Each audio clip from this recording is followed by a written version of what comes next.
Welcome back to another Friday Fireside Chat. Today we're going to be talking about testing.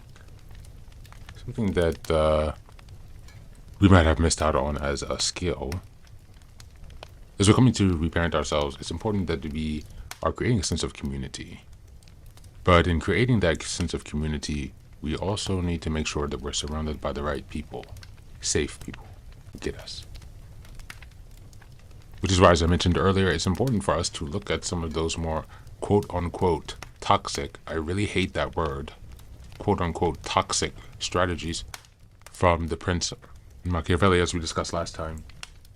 Because in many ways, toxic simply means refusing to be a victim.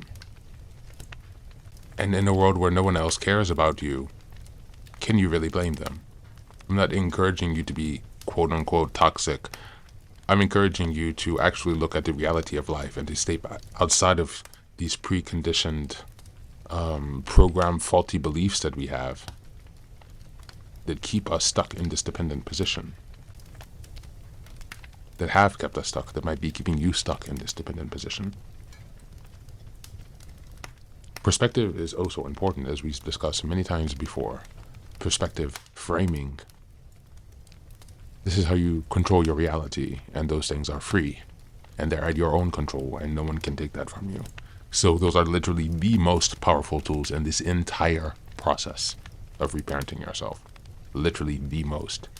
Reframing. This is the most important thing. And so when it comes to building that safe community, it's important to be able to test people. This week in the readings from the emotional intelligence, you might have noticed getting into some of those topics, I think from Tuesday or Sunday's reading. It really introduces you to this idea of having an external focus, not an internal locus of control, but an external focus in terms of your ability to observe. When you observe, you're able to make better decisions because you're in the present moment, you're seeing what's going on, you're taking yourself outside of those negative swirling thoughts, the anxiety or whatever you might be feeling when connecting or socializing, and putting your focus on the external. That's the first step to keeping yourself safe, because your attention is on your surroundings, you're aware of where you're at and the people around you. The next and most important thing then is to ensure that you do not lose that attention and that you do not allow the external to really penetrate your emotions or your thought. You have to maintain a clear perspective of what's going on outside. With that information, you will have tips about your reality. You're shaping your external environment, your environmental circumstances and situation. In terms of social dynamics, emotions, people's perspectives, if you're an HSP, you might be getting this information, but too much, it might be overwhelming you. So you have to learn how to tweak this as you go. But it's important then, with this information and understanding of your landscape, to not stop there. You must try to test people.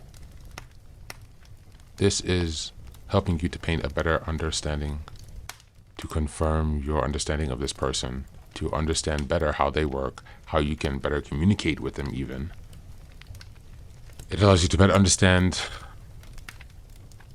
their position in relation to you. If this is someone who you expect to bring you pain or someone you expect to bring you support, testing is a way to validate that and to reduce your risk exposure. And it's a skill that we probably weren't coached through, but it's something that we definitely need to continue learning now and to start executing, because we deserve to be safe. And it's a very important part of self-protection. You have the right to test, not in a rude or careless way, but in a mindful way.